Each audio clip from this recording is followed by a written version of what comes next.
Good morning, dear student. I am Preeti Josia, your subject teacher. Last video में मैंने आप लोगों को सरल वाक्य के बारे में बताया था। आज मैं आप लोगों को संयुक्त वाक्य और मिश्र वाक्य रचना के आधार पर जो वाक्य भेद है उसके बारे में बताऊंगी। तो देखते हैं संयुक्त वाक्य। ऐसे वाक्यों में दो या उससे अधिक उपवाक्य किसी समुच्चय बोधक शब्द से जुड़े होते हैं। जैसे 10 बज गए किंतु वह नहीं आया।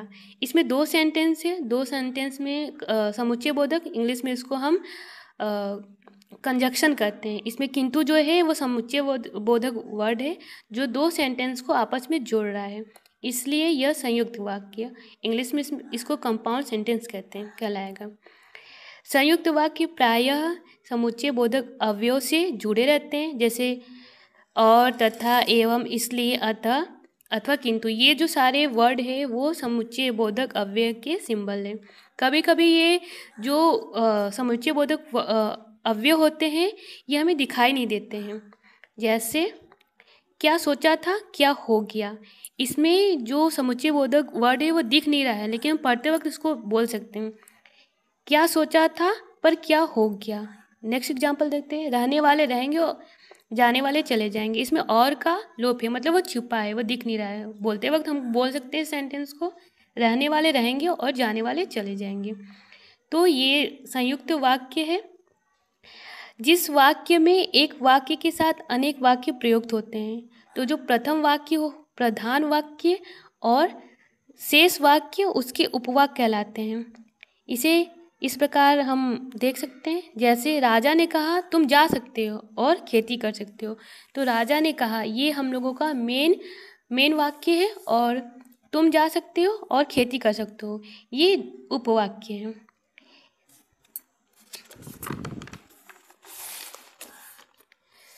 अब संयुक्त वाक्य के भेद। संयुक्त वाक्य के निम्नलिखित 4 प्रकार होते हैं। फर्स्ट, संयोजक संयुक्त वाक्य। संयोजक का अर्थ होता है किसी चीज़ को जोड़ना।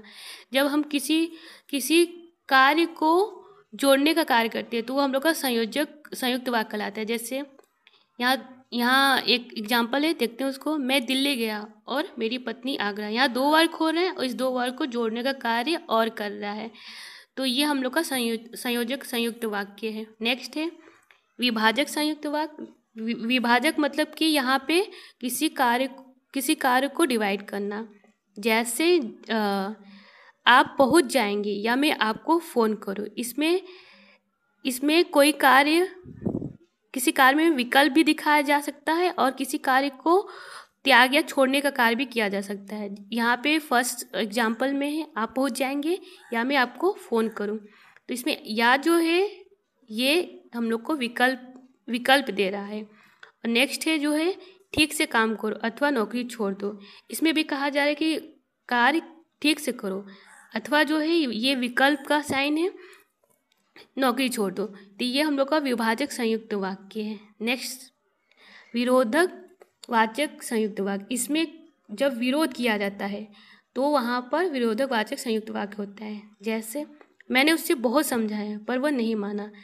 यहाँ पे जो एक सेंटेंस है, मैंने उससे बहुत समझाया। कोई व्यक्ति किसी को समझा रहा है पर वो नहीं माना है। वह नहीं माना मतलब वो उस बात का विरोध कर रहा है, तो ये हम लोग का विरोधवाचक संयुक्त वाक्य है। नेक्स्ट है परिणामवाची संयुक्त वाक्य। जब एक वाक्य से कार्य का तथा जब किसी कार्य से कोई परिणाम मिलता है या निकलता है तो वो हम लोग का परिणामवाची संयुक्त वाक्य कहलाता है। जैसे आज बाजार बंद है इसलिए कुछ नहीं मिलेगा।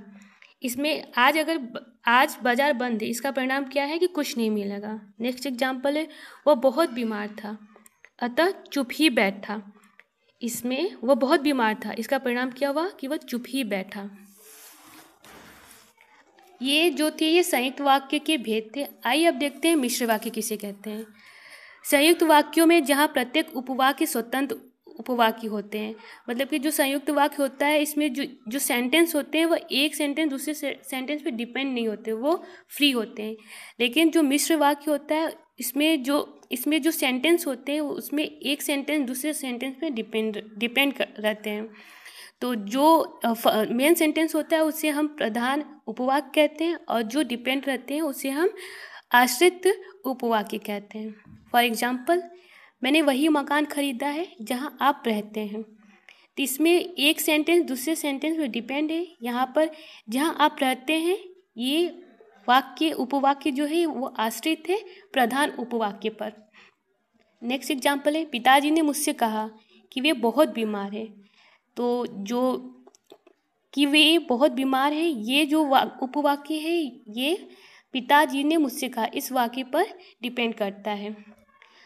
मिश्र वाक्य के उपवाक्य प्रायः कि, जो, जहाँ, जब, तब, तो, अगर, तो आदि समुच्चय बोधक अवयव से जुड़े रहते हैं।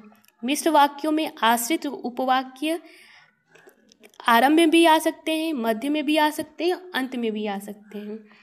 तो स्टूडेंट, आज मैंने आप लोगों को रचना के आधार पर वाक्य भेद इस पढ़ाया है और ये लेसन आज आप लोगों का कंप्लीट हो गया है।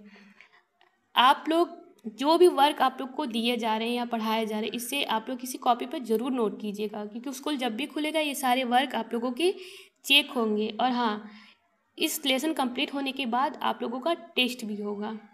Okay, bye and take care.